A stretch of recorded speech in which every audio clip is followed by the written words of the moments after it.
The vibration of existential echo. I've been here before, but it wasn't me. There is a sacred silence known only to those who were born into this world not as inhabitants, but as interlopers of consciousness souls, whose memories stretch beyond linear time, whose awareness bears a texture older than the earth itself. These are the dark chosen ones, not born to integrate, but to disrupt, not crafted for comfort, but for collision. Their lives are not stories of ascension, but of descent into the marrow of forgotten history, into the echoes of timelines that still hum beneath the veil of material illusion. And within them is a vibration so rare, so uncanny it shakes not just the body, but the identity. It is the vibration of existential echo. This is not déjà vu. This is not simply recalling a past life, nor is it the poetic feeling of nostalgia or soul longing. No, this vibration is far more invasive. It is the internal rupture that occurs when your soul, still housed in flesh, begins to receive cross-dimensional bleed-throughs from its multi-incarnational self. The moment you walk into a space and every cell in your body recoils or opens or whispers something like, "This again," though you've never physically been there, is the moment you are touched by this vibration. It is not a memory, it is a multi-dimensional activation. What most beings experience in a linear flow birth, experience, memory, death, the dark chosen ones receive as overlapping timelines, leaking through each other, distorting identity, complicating belonging. They walk through cities and feel wars that never happened in this lifetime. They look into the eyes of strangers and remember betrayals or covenants made eons ago. Their dreams are not dreams but recoveries, downloads from realities running parallel, not past. And this vibration is not a gift in the traditional sense. It is a burden. For it isolates. It fractures the relationship to time and culture. It disorients the sense of self. Imagine remembering a pain that your body never endured, or recognizing a language your tongue cannot form, or weeping for a homeland that doesn't exist on any current map. This is the cost of existential echo. But why does it only occur in dark chosen ones? Because only they were designed to carry fractal memory consciousness that was never meant to be singular, but shattered and reassembled across epochs. Unlike light chosen ones who bring harmony, healing, and the recalibration of energy from a place of inner peace, dark chosen ones carry incomplete soul blueprints, codes fractured by betrayal, collapse, spiritual war, or cosmic exile. Their purpose is not to restore balance, but to finish what was never completed. To retrieve, correct, rewrite. They are not born, they are reinserted into the matrix. And their entry points are never random. They incarnate in bloodlines that echo ancestral curses, in regions where past empires fell, in cultures on the edge of collapse or rebirth. The existential echo is the internal GPS awakening, pulling them toward places and people that contain their fragmented soul memory. They are not wandering. They are being magnetized back to the unfinished altars of their soul's last assignments. The vibration starts subtly.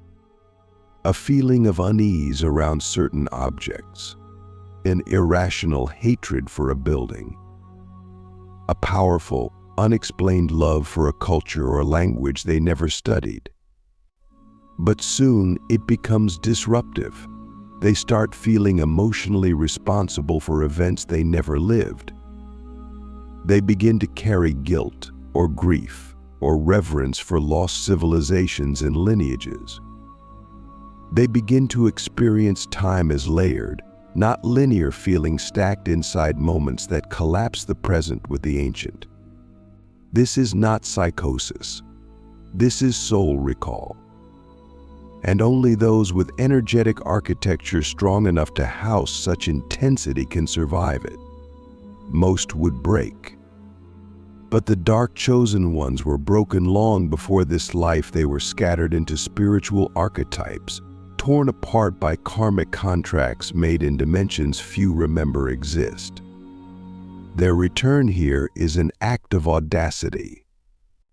And the existential echo is the first knock on the door of their remembrance. But it is not enough to feel the echo. One must respond, and the response is terrifying.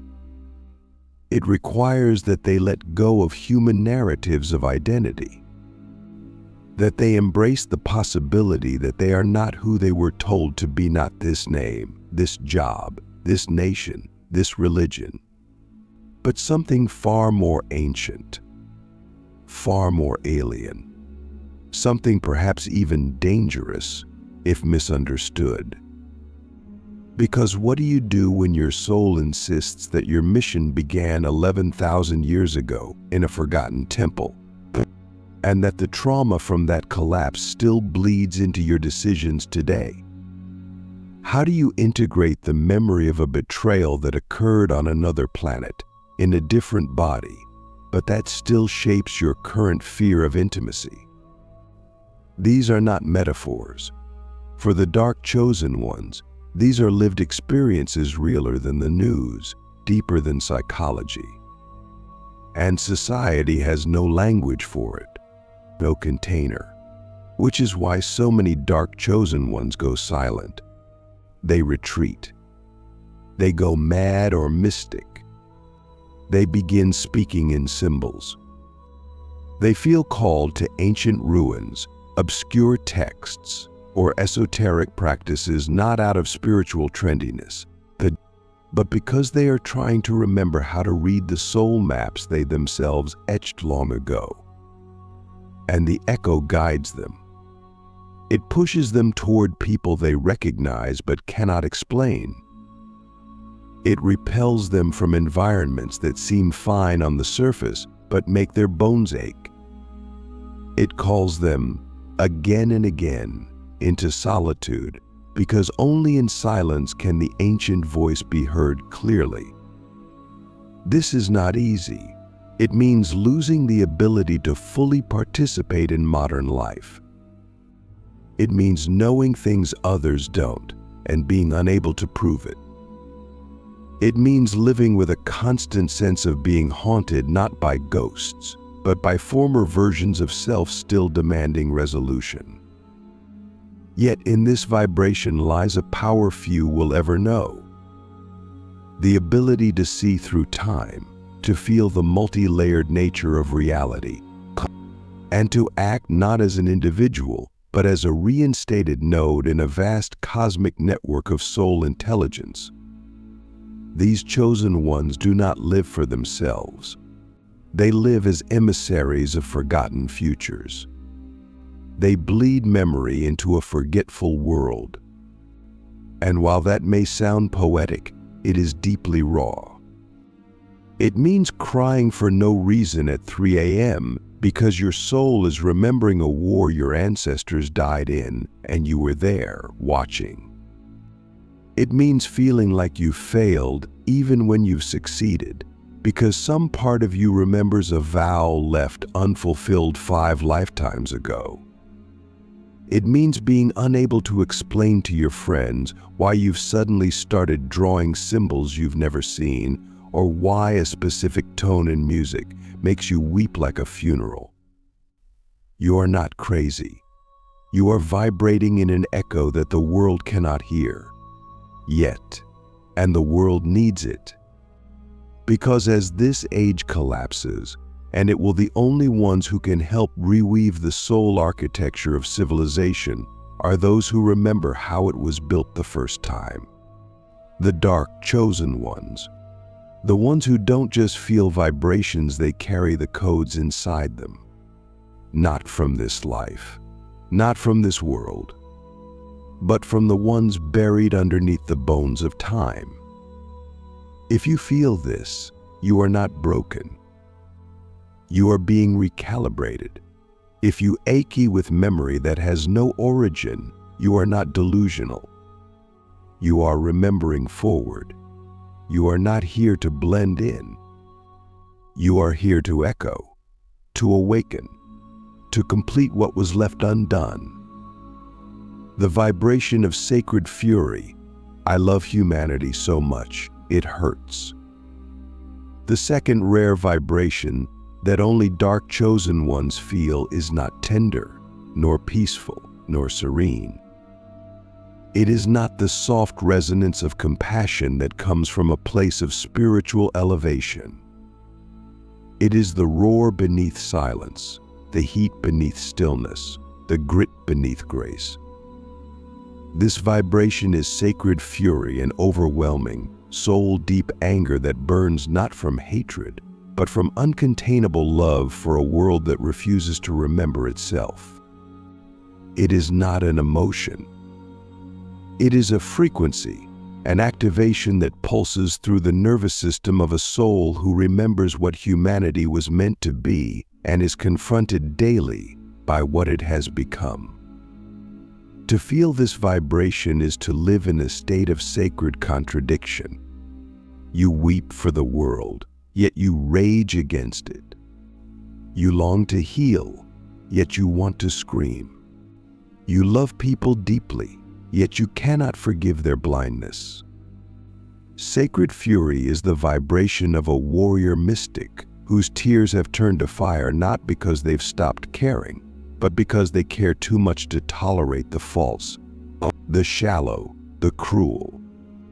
It is the vibration of knowing, deep in your bones, that something has gone wrong, cosmically wrong, and that the world keeps decorating its own decay with smiles and sails and spiritual bypassing. If you feel sacred fury, you have probably thought of yourself as too intense, too passionate, or too much. But you are not too much. You are just feeling the cost of forgetting. You are just remembering the blueprint of Eden, while everyone else is building walls inside a prison and calling it a temple. And yet, this vibration is not chaos. It is order. It is what arises when a soul who has walked through lifetimes of betrayal, injustice, and suppression finally cracks open and doesn't collapse, but erupts. Sacred fury is not wild rage. It is precise. It is a holy fire that knows exactly where to burn. It flares when you hear lies wrapped in spiritual language. It surges when people harm others in the name of control, religion, or truth. It shakes you awake when you see the earth weeping under the weight of human disconnection. And unlike reactive anger, this fury is not short-lived. It's coded.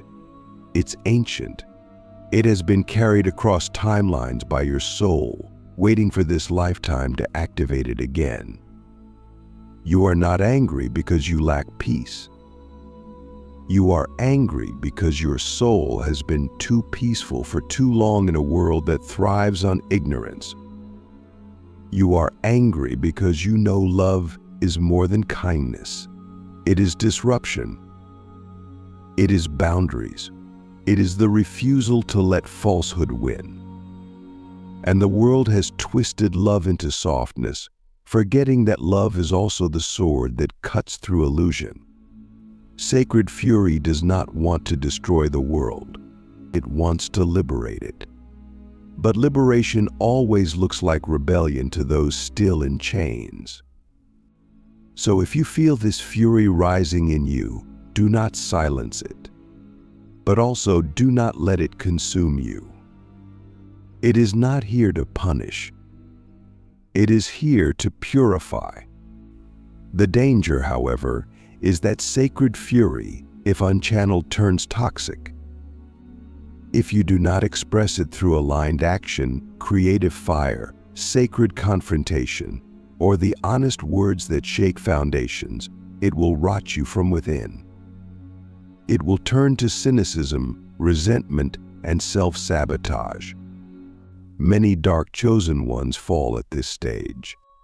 They either suppress the fury until it devours their joy, or they let it run wild and burn bridges meant to lead others home.